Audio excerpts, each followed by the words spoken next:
Hello, everybody. Welcome to Boswell Book Company's virtual event series. This is our pre-interview. I'm Daniel Golden, pre-introduction, I should say. I'm Daniel Golden from Boswell. And before we get started, I like to use this time while people are being checked in by the robot ticket takers to mention some of our upcoming events. We still have a vibrant virtual event series of, maybe 2 to 4 a week. All of the information about them is on the boswellbooks.com upcoming events page, and usually the next 2 to 3 weeks out are on the front page, boswellbooks.com. Our next few virtual events are Jennifer Chiavarini, who's going to be talking about the Women's March, which came out this Tuesday. It's a novel of the 1913 women's suffrage procession, and that's part of our Readings from Economilwaukee series, where Lisa Bedoin and I talked to an author. So that's Thursday, August 5th at 2 p.m. Then next Monday, Andrea Bart's Elm Grove native is coming for We Were Never Here, which was just announced as the Hello Sunshine Book Club selection for Reese Witherspoon. She's going to be in conversation with fellow novelist Jennifer Hillier. That event is co-sponsored by the Elm Grove Public Library, who we might hear more about later in the evening. That's Monday the 9th at 7. And then finally, I just want to mention the next as part of the Sally Kim reading series, the next event that we have is Megan Abbott, the author of The Turnout. She's going to be in conversation with Erin Lewinauer on Thursday, August 12th at 7 p.m. We also have our first in-person event. Christine Hansen, the author of Wisconsin Farms and Farmers Markets, Tours, Trails, and Attractions, will be at Boswell on Wednesday, August 4th at 7 with Lori Friedrich. I just want to mention you must register for that event at an Eventbrite page. The link is on boswellbooks.com. And we have a limit on number of people that's smaller than we normally have. And there's still a possibility it might turn back virtual. So please don't wait to the last minute. Register for this event. But they all pale in comparison to tonight's event. Welcome to the Boswell Book Company virtual event series. I'm Daniel Golden from Boswell. It is day 4,501 of us being in business, and we are so honored to welcome back, virtually this time, Nickolas Butler, the author of Godspeed. He has been getting raves from multiple review sources, including Library Journal, who wrote Butler's award-winning talent as a storyteller propels his characters on a heart-stopping, daring race with unexpected outcomes. And the Boswell folks weigh in as well, with what we would call a starred review. Tim McCarthy wrote, "It's a fascinating and intense ride, and the best part is we see both sides of the story and the detailed lives of the characters, the rich women and the men struggling with transformation that's making regular guys like them feel less at home in their own town. I felt compelled to stay with them and felt rewarded for seeing them through to the end." Tonight, Nickolas Butler is in conversation with Andrew J Graff, author of Raft of Stars. We'll have signed copies of Graff's book sometime after August 20th, and he'll be back in town with the Elm Grove Library for an event sometime in October. Details to come. I just want to also mention we do have signed book plates for Godspeed, and so just request one when you're ordering. I'll be sending out a link for you to purchase the book.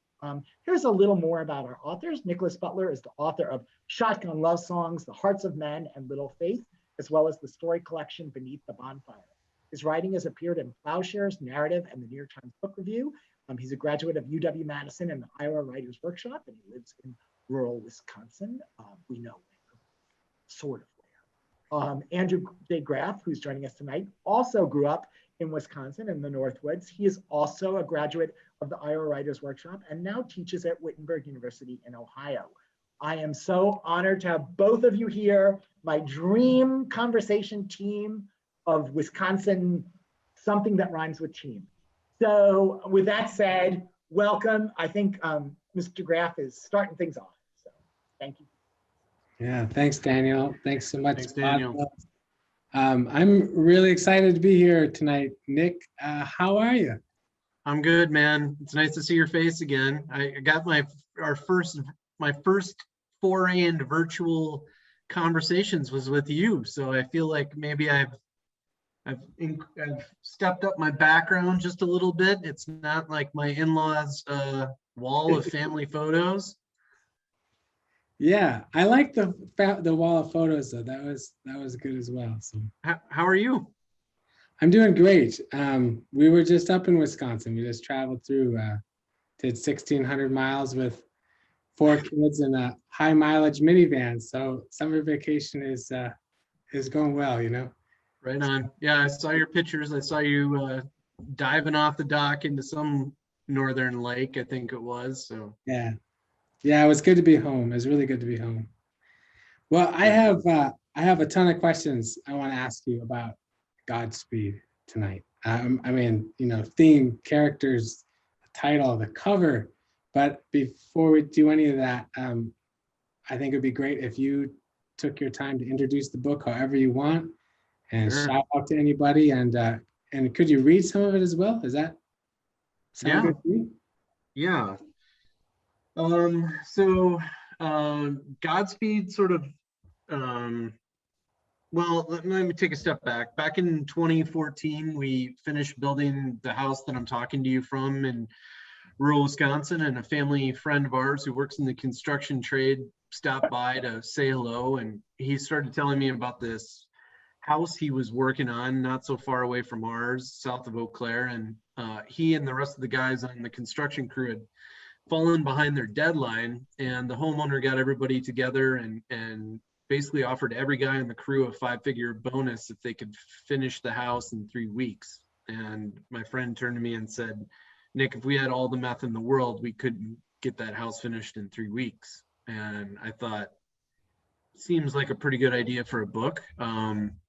So then I started just asking questions about, like, well, who's that homeowner, and where did she get all her money, and why did she need this? Well, why was this deadline so important? And, you know, what if rather than choosing not to pursue a crazy deadline like that, what if the guys did? And what if they slipped behind on the deadline and needed to start using meth to stay up all night long and keep working?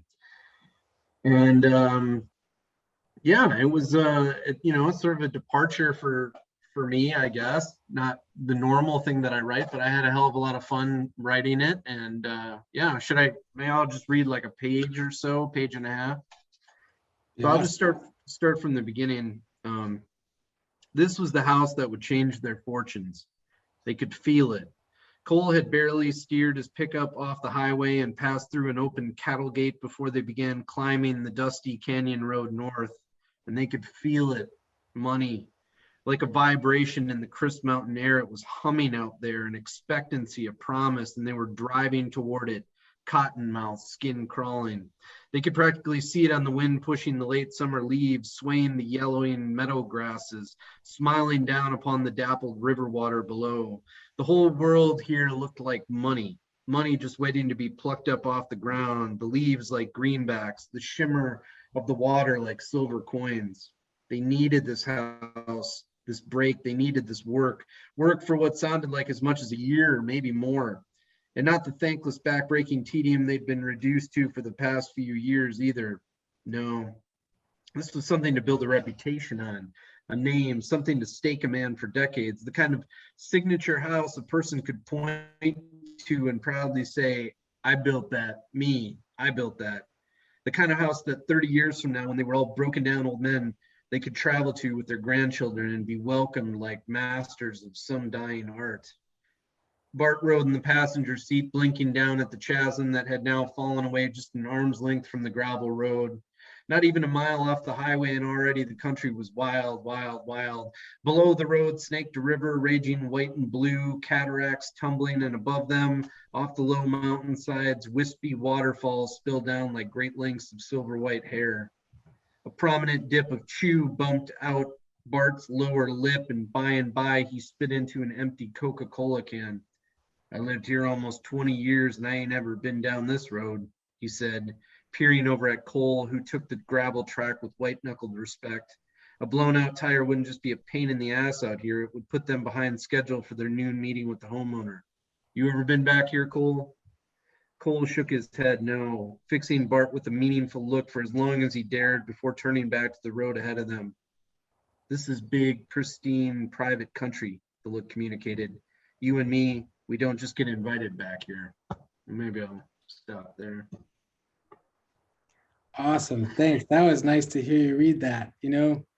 Thanks. I got a galley a while back, and I got to tell you, reading that first page, those first pages, I was in, and I didn't go to bed early for like a week. I'm a pretty slow reader, but your book just kept me up late, and then later. But that opening scene has such wonderful elements of those three characters, Cole, Teddy, and Bart.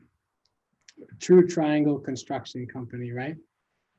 It has this wonderful cast of characters, and then you've got this landscape, like the river sparkling underneath, and then you've got that wonderful drama of opportunity, like this is the house, this is the job that will make us. And I just felt like I was sitting in the cab of that truck. Like the second Bart spit chew into the cup, I was like, I know these guys, or at least I feel like I do. So nice work. Congratulations on that. You this just came out, right? You've been touring around a little bit, or a lot, but in person as well? Yeah, a little bit in person. It's such an odd time, and it's so hard to know what the right thing to do is. Yeah, but I did do a live in-person event in Eau Claire, and then did something down in Chicago as well. And last night was a couple of virtual readings, and then I'm here with you tonight, and another one tomorrow, and then there'll just be some in-person ones sprinkled here and there for I don't know, the next month or so. So yeah, but yeah. Well, congrats again. I mean, on this is what, book 5 for you, right? Yeah. Yeah. Congratulations. It feels so cool to have. I know we went to school together, and having watched your career, and you're on book 5, and I hope I can look like you someday, Nickolas Butler. You're way handsomer than I am, man. You got way more thicker hair on the top of your head. I should look like you. Now this is handsome, man. When I got the galley, and then I got the hardcover came, and this cover. I just want to talk about the cover for a second. Yeah. You've got this. I feel sorry for any author whose book has to sit on a shelf next to this. Ooh. I mean, this is just like a tractor beam, man. What was your reaction when you got a first glance at this? I love it. I have, well, I think, first off, big thanks to everybody at Putnam. They've treated me really well. And they showed me they showed me more covers than they really needed to show me, which is always nice. Unless you're Stephen King or John Grisham, most of the time you don't get a ton of choice. And so they showed me maybe initially, say 3-4 covers, and they were okay, but they weren't like really blowing my skirt up necessarily. And then Sally sort of said, well, I've got 2 other designs I'd like to show you. And she showed me this one, and one that was a little bit more red, but it had this sort of psychedelic appeal. And I was like, that's it. Yeah, I love it. And that was like the easiest cover to okay maybe I've ever had. I mean, I think it looks really striking, sexy, weird. Yeah. I like your word psychedelic too. That goes with the Godspeed part of it, right? Beautiful northern lights, and then you get a little bit closer, and once you hold it in your hand, you've got this awesome mountain range at the bottom. Yeah, man, you can't judge a book by a cover, but you can sure pick one up. I would definitely be walking toward this in a bookstore. So thanks a lot. I appreciate that. And I was thrilled too. Sally did a great job of collecting blurbs from some people that I consider just to be heroes or big influences on my writing. I've read almost everything CJ Box has done. I've been reading him for a long time. I read Ace Atkins at the very, very beginning of his career. And then, Larry Watson's a hero to, I think, a lot of people, especially Wisconsin writers. And And then there's a nice mix of, you know, like my friends like Peter Guy and John Larrison and Steph Shaw. And so yeah, I feel pretty lucky, man, you know, to just, it's a tough business, but to just keep going and to be published well means a lot to me. Yeah. And it must mean a lot too, to have writers that you long admired writing blurbs for your books. I mean, Yeah. that can't get old. That has to be very affirming again and again. Yeah. Well, yeah, and you know, I was talking to John Larrison last night, and you know, he's a Westerner through and through, and he said when he picked up the book, you know, he sort of had his red pen ready, waiting for me to make some sort of misstep on the Western landscape, but he said he didn't really find any, and then he pointed out the fact that, you know, C.J. Box is a Wyoming native who I think pretty much just writes about Wyoming. And so to get his endorsement meant a lot too. Of Yeah. course. Yeah, that's cool. I was going to ask you about that because the landscape is so central to the book and the story. I mean, it causes problems. It's a character unto itself. The weather, the mountains. How did you write that well? That seems like it would be really potentially intimidating. Like you said, you'd be worrying about some misstep, you know? Yeah. Yeah. Yeah. I mean, so you know, I heard that initial anecdote about all the meth in the world back in 2014. And I think the reason why it took me 5 years to put it into a novel, even though I knew it was something I wanted to write about, was I couldn't pinpoint the setting.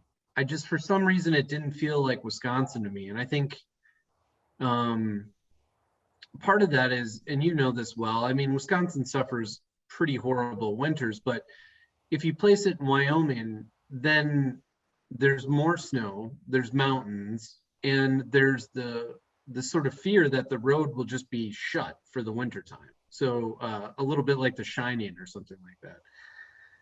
And you can also ratchet up the disparity between, you know, the rich and the very poor in a place like Jackson. So we took a family trip out to Yellowstone, and then we came through Jackson, and I was pretty naive. You know, I just thought it was this sort of quaint ski town, and like, wouldn't it be interesting to live here? And then began doing research into the real estate market. Was like, holy shit, like this is insane, you know? And how does a normal person live here? And then that's when I really knew that that was the right setting. We camped for about 3-4 days in Bridger Teton National Forest, 45 minutes south of Jackson, pretty much where this book is set. And, you know, having spent that time in that landscape, I knew that I could draw that well. I feel like if I had placed the book more in Jackson proper, maybe there'd be some pitfalls, you know, maybe I wouldn't be able to get everything just right, but Yeah. yeah. That makes good sense. Yeah, you smelled it, you slept on the ground, you looked at it. Yeah, that makes sense. And then when you went into Jackson, you're like coffee shop, Land Rover, and locals, right? Yeah. A little bit, yeah. Beautiful. Awesome. So I was reading it and I was thinking about the landscape, and I wanted to ask you about that. And then I was also thinking about the other aspects of this novel that might have been intimidating to write, or that would require research. And I don't know. But one is the meth, you know, the drug use. The descriptions of it were really fascinating, you know, and then the devastating effects of it seemed really accurate. But also, you know, the building trades, you know, this book, and I'm not giving too much away, it centers around the work of this small construction company. And I was just thinking that, you know, if I was writing that, someone would be calling my bluff, like, this guy he can't install a window, you know, he doesn't know. So how did you know how to write?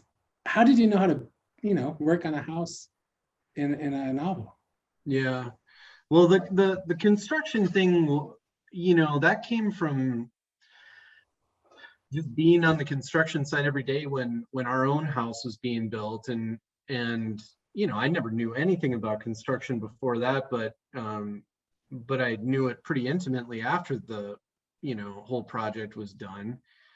And I think even though I didn't know maybe in 2014 that I was going to write Godspeed in 2019, it was fascinating to be on the site every day and to be around the workers who, you know, a lot of them are townies like me. They're from Eau Claire. They went to, you know, my high school, and they're just characters, you know. I mean, there's sort of a hierarchy in construction, you know, like you know, like there's Finnish carpenters who are sort of at the top, and they, in my experience, they tend to be sort of handsome guys who show up on time, they're sober, they seem to be in a pretty steady marriage. And then, you know, there's plumbers and electricians, maybe just a bit below that, or maybe on the same standing. And then you start to work your way down to roofers and drywallers and painters. And those guys would often tell me, like, yeah, I've been married 3 times, and, you know, they had drug problems, and they'd be quite open about that sort of thing. And there was one guy on the crew that I loved. Any question or comment I ever said to him, he would respond with, fuck yeah. Like, didn't matter what it was. He was like a character in The Simpsons, like an X-rated Simpsons or something, R-rated Simpsons. So I knew about construction that way, and I'd certainly metabolized it a lot. Then, like with the meth, I mean, you know, I just did my research into it. And I also talked to some people that had used it. And what I thought was fascinating is, you know, like every drug, it doesn't affect everybody the same way. There's functioning meth addicts out there in the world. Yeah, and when I talked to people about it, I just tried to understand, like, okay, well, what's the sensation? Like, what's the sensation that you were having? And then when I got to those scenes where I needed it, I really tried to put myself in a place where my heart rate was bananas, and I really wanted the reader to feel like they just got on a roller coaster and were out of control, you know. I think you succeeded. Those were the moments where you know, as someone looking at it from the outside, I thought, yeah, this seems right. It seemed very convincing, you know. The whole ride. So thanks. Yeah. What about the you know, the characters you talked about? You know, you got to know some of the construction crews, and you grew up in you know, Eau Claire, you know, mid-sized, well, small town, mid-sized town in Wisconsin. I felt like I knew these guys, you know, like I said, the moment Bart spit chewing the cup and they're riding down the gravel road, but they also seem you know, very unique. Each one had his whole life very well developed. So what can you tell us about Cole, Teddy, and Bart, where they came from, or, you know, which characters emerged first, you know, how they came about, inspiration, anything? Yeah. Well, I mean, I like the idea of, you know, if this book is a Western, I like the idea of Westerns as morality tales. And I like the fact that these 3 guys that are part of this triangle have different motivations for finishing this job, for hitting the deadline. Teddy's a really wholesome Mormon guy, family man. He's got 4 daughters. And he's looking at this, he and his wife are looking at this project as a means to buy a house and finally feel stable in Jackson, which is becoming a city that they can't really afford to live in anymore. And Cole is just going through a divorce. And I think he's thinking of the business as like his new sort of marriage or identity. And he's been a pretty upstanding member of the community. You know, he's like the guy that you might think of as an up and coming politician, or you know, somebody on the Rotary Club or whatever. And Bart's really the sort of the loose cannon of the group. He's had a checkered past. He's in and out of drugs. And what his partners don't know is that his knees are totally wasted, and he's looking at the project as a way out. He doesn't want to be in construction anymore. His body can't take it. And I sort of love that idea too, that the men have incomplete, even though they're childhood friends, they have incomplete understandings of each other. Yeah. Yeah, I loved them, and I came through what you're saying about each one. You know, Cole is sort of waffling in life and all in on this job now, you know. And Bart definitely does seem like the loose cannon of the group, and Teddy the family man. And that was what was so interesting to me, because as this story progresses, there were so many gosh, I just want to talk about the whole book and I can't, you know. But there were so many surprises. Like, you know, people say this moved at a breakneck pace, and you view it as sort of a morality tale. And wow, that's an accurate description, man, because like I said, I didn't go to sleep early for a week when I was reading The Galley, and I'm reading it, and there's those opening tensions, and I'm like, go get it, boys, you know. And they go get it. And then I'm like, oh my goodness, don't do that. And then I feel like I kind of settled with the new status quo. You know, I felt like I got a handle on the novel. And then wham, I was like, oh my goodness, don't do that. You know, and it kept it kept coming and coming. And it was neat to see these different guys wrapped up in this thing, with equally wrapped up in it with very different motives. Yeah, it must have been fun to kind of watch them, once they became real characters on the page, navigate those different points. Yeah, it was fun. And you know, I think like the guys are the sort of I don't know how you'd say it. The guys are sort of the wheels of the plot. Like they keep the plot moving forward, but Gretchen, who's sort of the fourth component in the book, is really like, she's the secret for everything. Because what the men don't really even bother to ask is like, why do you need this done so quickly? Like, what's the urgency? They see the money and that's what they're after. And I think the reader is sort of wondering that throughout the book too. Like, why, what's the urgency? And it's through Gretchen that you understand why that piece of land is so sacred, and why she's so emotionally attached to it. And so you sort of figure that out like as you're going along. So I don't know, in comparison to the like other books I've written, it was fun to write these characters, but I didn't dive as deeply into somebody like Cole or Bart as I did with like Lyle Hovde and Little Faith or something like that, where like the whole book was really submerging myself in Lyle's consciousness. And so, and in that way, it's, you know, I've probably never written like as plot centric a book as this one, but it was fun, you know, and I've been so fortunate in my career to be able to do what I want and to write the books that I want. And so this was it was fun experiment. Yeah. I want to ask you about that. I want to ask you about Gretchen too, but I do want to say to everyone watching tonight, if you have a question, please write it in the Q&A, and we'll ask those to Nick in just a few minutes. But go ahead and put a couple questions in the Q&A. Anything you'd like to know. Where did Gretchen come from? So Gretchen is the builder. She's going to be the homeowner of this space, right? So, I mean, you said you guys built your house in 2014. No doubt a different kind of house than the one Gretchen was building. Right. But where did Gretchen come from? Like, what were some sources of inspiration for her? Because she was so interesting, you know. Her backstory and that land that you mentioned, you know, it's sacred to her, and then her present situation. What can you tell us about Gretchen? Yeah. Well, I think she came. I think she's.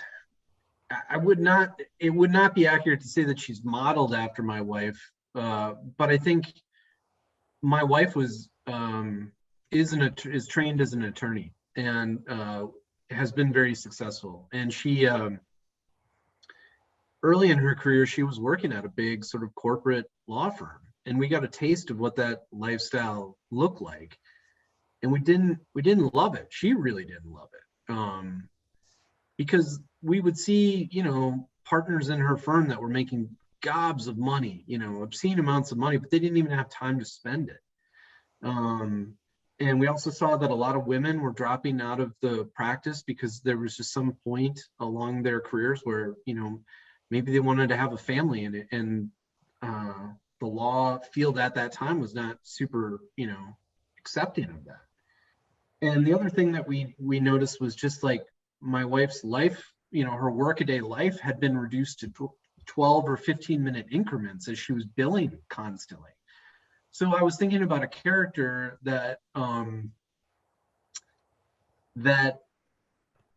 created this deadline, and what was the urgency with the deadline? And I guess I immediately came to like this high-powered, very smart, very intense female attorney who had been sort of a pioneer in her field. Like Gretchen's like one of the first people in her law firm, first female attorneys in her law firm. And the reason why she's been so successful is because she's basically committed her life to that firm.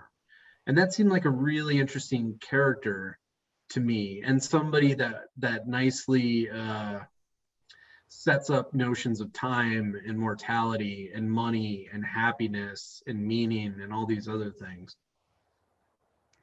Yeah, she was a fascinating character, and she really fascinated me because she was living this high power, high rise attorney life, and then she has these different roots. She has this connection to the land, and it was fascinating to watch that come through. So here's one question, and I want to ask you about your themes after that. Yeah. This is from Karen. This is going back to the house. Did you ever get to see the original house that inspired the book, the one that your acquaintance said all the meth in the world couldn't build? Did you ever get to go? No, I don't. I think I have a guess where it might be, but I don't think I know which one for sure. Yeah. Right. Maybe it's better that I don't. I don't know. Yeah. No doubt whatever the house was in Wisconsin is not. I mean, one of the fun things again about setting a book in Jackson was that I could up the ante, which you're a writer, like if you have the opportunity to do that, you should. And in Jackson, I could just play with the fact that people have gobs of money. And so instead of a $2 million house, let's make it a $20 million house. Yeah. And the size and the scope of that house, for one person, for Gretchen, is interesting, and that's something that some of the characters commented on.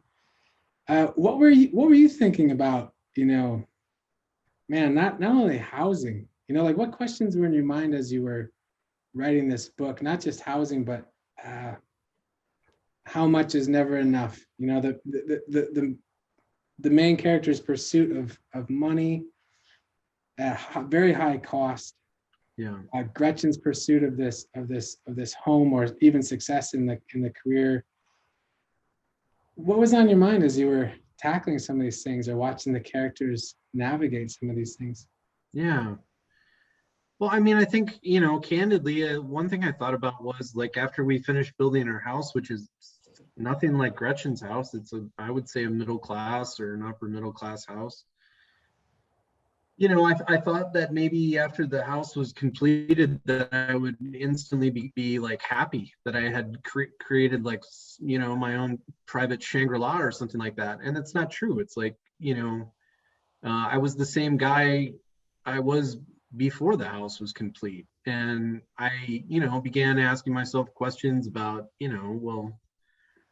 happiness and sort of purpose and direction. And, so that was going on. And I think another thing that happens probably in all my books behind the scenes is, it appears that I'm writing about construction, or in Shotgun Love Songs, it appears that I'm writing about music, but I'm always writing about writing and writing about craft. And I think, I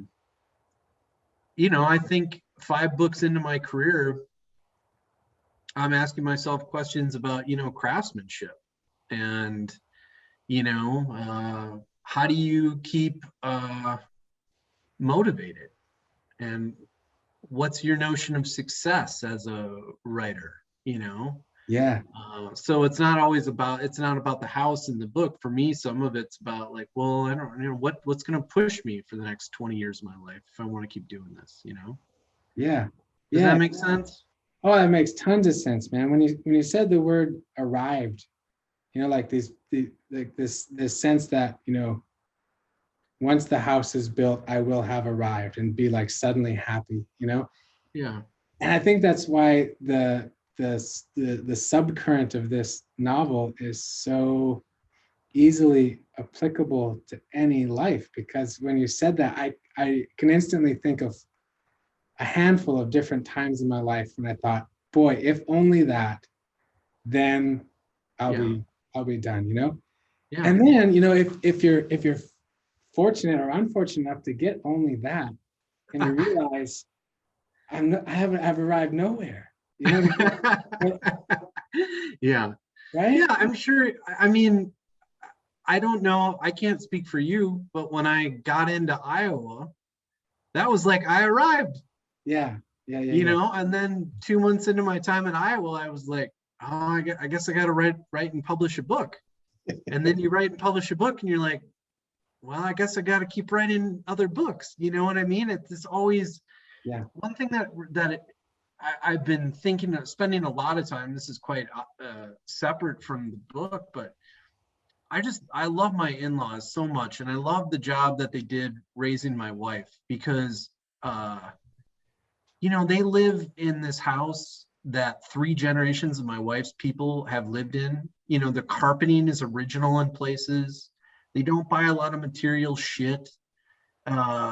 And they're just like really happy people, and they focus on family and love and work and charity. And I just think like, I gotta shoot more for that, like, but I'm such a intense dude. I'm always like, it's got to be the next book, and it's got to be this notion of success or whatever. Yeah, it's a strange balance, but because in the same breath, like Teddy, you do have to do something. You do have to work. You do have to work hard, right? So Yeah. But you do have to keep that spirit alive, and you mentioned you're thinking about things like craft, like where's the motivation come from? Because I don't want, my career to just feel like horse racing. You know what I mean? I don't like horse racing, but I love horses. You see what I'm saying? Not really. I do. Yeah. No, I like that. I can understand that. Yeah. So like, how do you stay in love with the horse of writing? Like what? And maybe that's a question that you're navigating, but I'm just asking you like a personal question. Yeah. For everybody. What advice do you have for any of us regarding keeping the joy in the process, the joy in the people? You know what I mean? Yeah. All that seems to just come through in this book so much, or the need for that. Yeah. I think the quick answer is I'm going to be 42 years old. Like, what do I know about anything? And I hope that I have so much more to learn too.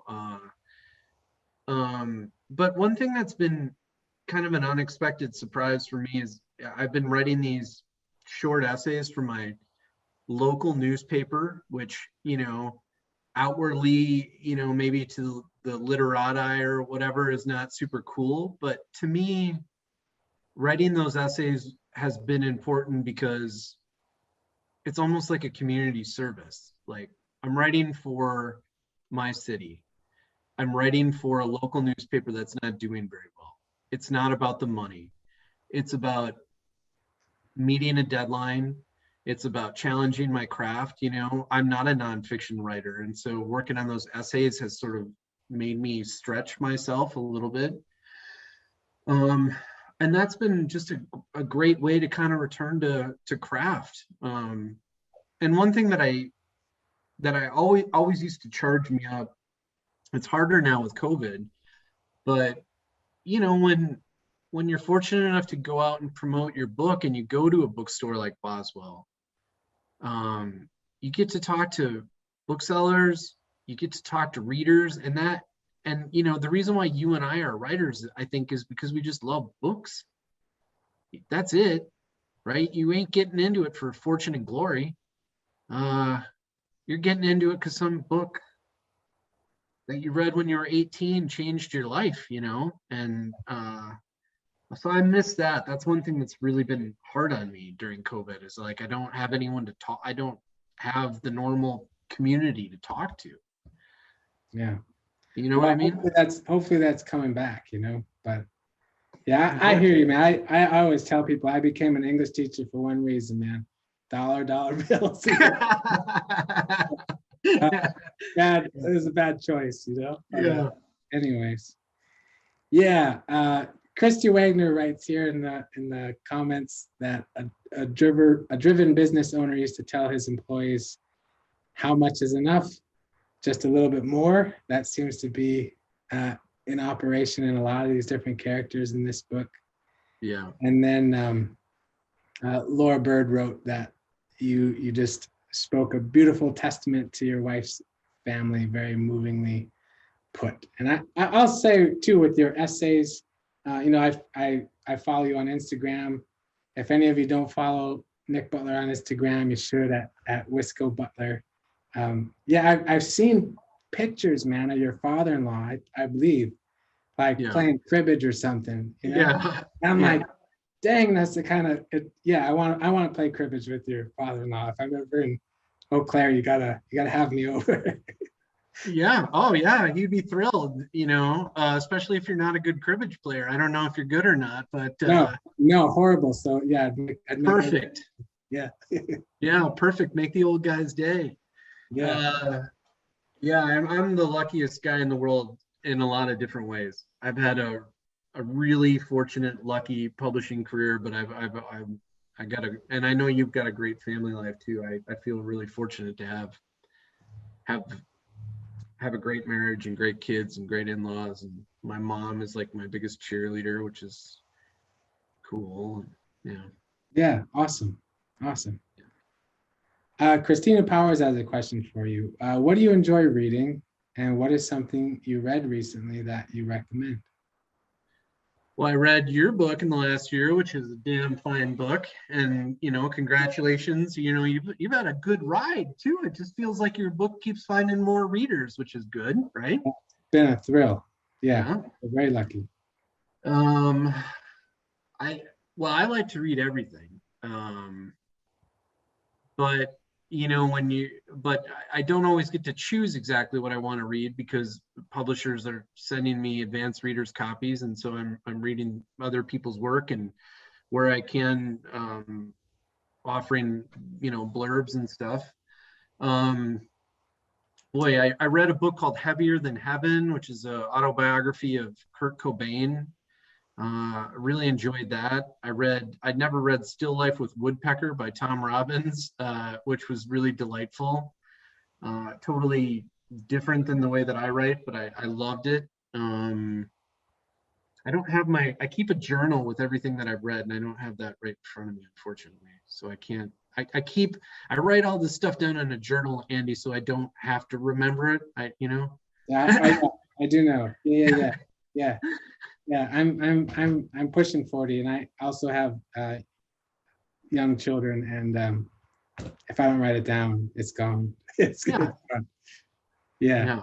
Here's one though that will probably stick. What book motivated you to become a writer? You know, you talked about those moments when we were young, and you read some book, heard some story, watched some film that changed your life, and you said, oh yeah.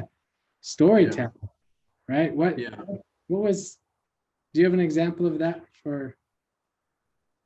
Yeah, I feel like growing up in Eau Claire was a pretty magical time. Like, I had wonderful public school teachers. I went to the movies all the time. I wrote movie reviews for my high school. So like, I remember the first time I saw Pulp Fiction. I'd never seen anything like that before. I was fascinated by the storytelling, the nonlinear storytelling. And I saw that movie in the theater like 7 times. I mean, I just would go back and back to try to figure out what I was seeing and why it was so compelling. I remember reading Cormac McCarthy's All the Pretty Horses for the first time, and not reading it with a class or a teacher, but just finding it because I'd read a interview with Brad Pitt in Rolling Stone and was like, what is this? You know, this doesn't look like anything else I've ever read. Reading John Steinbeck for the first time, you know, reading East of Eden, reading Ken Kesey's Sometimes a Great Notion. Those were definitely, you know, pretty much all of Annie Proulx's works. Shipping News. You read Brokeback Mountain for the first time, and it's pretty life-changing. Yeah, I'd say those for sure. I grew up in a house where my mom she just filled our house with books, you know, and I always say she was kind of like you know, like the guy who shovels coal into a locomotive engine or something like that. She was just shoveling books into me, and so I give her a lot of credit. It worked, right? I guess so. Yeah. It sure did. Yeah. Well, you know, I read something interesting about how you wrote this. I know we're kind of beginning to grow short on time. So if anyone has any more questions, please write them in the chat or the Q&A. But I wanted to ask you about your process for writing Godspeed. I hear it kind of has an interesting story, right? Like a interesting pace. Yeah. Yeah, I mean, I think it was January of 2019. My wife and I went for a walk, and I said I could write 2 books. I could write this one, or I could write Godspeed. And she said, I think you seem more excited about Godspeed. Why don't you go after that one? And so then I sort of set a deadline in my mind, like I was going to get this done in July, because I thought that would sort of mimic what the workers were going through. But the complicated thing was I released Little Faith at that same time, and I was really aggressive about touring. I think I hit like 50 cities, libraries, bookstores. So I was just writing any snatch of time that I had, waiting for pick up the kids from school. It was the first time I ever went on tour and brought my laptop with me and would be working in, you know, a Motel 8 and wherever, Paducah, Kentucky, or wherever it was. And yeah, and I think it worked to sort of create that dirty, desperate feeling the book kind of has. You know, I hope that you feel like a little anxious when you're reading it, you know. But Yeah. I probably wouldn't do that again, Andy. Yeah. I mean, it sounds nice, like building a house, you know, under deadline. But it also sounds like it has its own trials. It probably made you appreciate, you know, I hear stories of other authors who wrote novels in record time, like Ishiguro, right? Remains of the Day, supposedly, you know, just kind of holed up in his basement, right? And I don't know, wrote it in 48 hours or something. So not quite that fast, but right. Elizabeth McCracken, I remember her saying she once tried to write a novel in 2 weeks, and she wanted to know if it could be done, and her answer was sort of. Yeah. I mean, I was talking to Ace Atkins last night, mystery writer I hold in high esteem, really nice guy. I think he said he's written 50 books. Dude looks like he's 50 years old. I don't know how he's doing it. I mean, Yeah. But it can be done, you know. I mean, I don't know that it can be done for me in my circumstances all the time with 2 small kids and laundry to fold and, you know, vacuuming to be done and swim practices and all that other happy horse shit. But yeah. Well, it sure worked this time around. Thanks. You know, Godspeed, like I said, man, from the first pages, I thought, yes, I'm sitting in that pickup truck with real men, and the landscape was intriguing, and that central drama was so present right off the bat, and I couldn't put it down for days, and again, slow reader. Some people say they can read a book in a day. I've never done that, except for like a children's edition, an abridged children's edition of White Fang. I think I read that in one in one day. Yeah, well, thank you very much. I really appreciate it. You know how much I think of your book, and I'm looking forward to your next one. How are you working on the next one, or? Yeah, I definitely am. I'm about halfway through. Oh, yay. And I've got about a year to finish the draft. So Okay, yeah, I'm looking forward to it. cool. So, but congrats so much on Godspeed. I hope everyone sings its praises. I know they will once they read it. And it's been so awesome seeing you again. Is there anything you'd like to close with or take us away with? Well, I just say, thank you so much to Daniel and everybody at Boswell. Daniel and I were talking beforehand, and it had been customary to start my tours pretty much in Eau Claire and then go to Milwaukee. And I don't really know where my career would be without Boswell, to be honest. I think of it as like, I don't know, like one of my best champions. And so I hope if you're tuned in, please buy a book from them. I know they've got book plates, and you're lucky to have them as a bookstore. I wish we had more great bookstores like Boswell. Nick will always have pickled eggs. So yeah, I appreciate that. Thank you both for a wonderful discussion. I just want to remind everybody, there's a link to purchase the book. If you haven't bought the book already, click on it. And of course, if you can't buy from us, there's wonderful independent bookstores all over the country, and pick one of them. Also, we should have a recording up. Recording went step 1. I turned it on, still going. So please, you'll get a copy in your inbox, and please share it with other folks who didn't get to hear about this wonderful book and wonderful conversation. So continued success. So you're not doing 50 stores for this one, huh? I don't think so. I have to say that I was a little bit dubious about the virtual talks, but I'm beginning to come around a little bit. It's nice to be home and not upset the lives of everybody else in my family, and we're in a weird time. We still haven't figured this thing out yet. So Absolutely. It is what it is now. All right. Well, thank you both. Thanks everybody for coming. We wouldn't have a virtual bookstore without you. Hope to see you at another event. Have a great evening, everyone.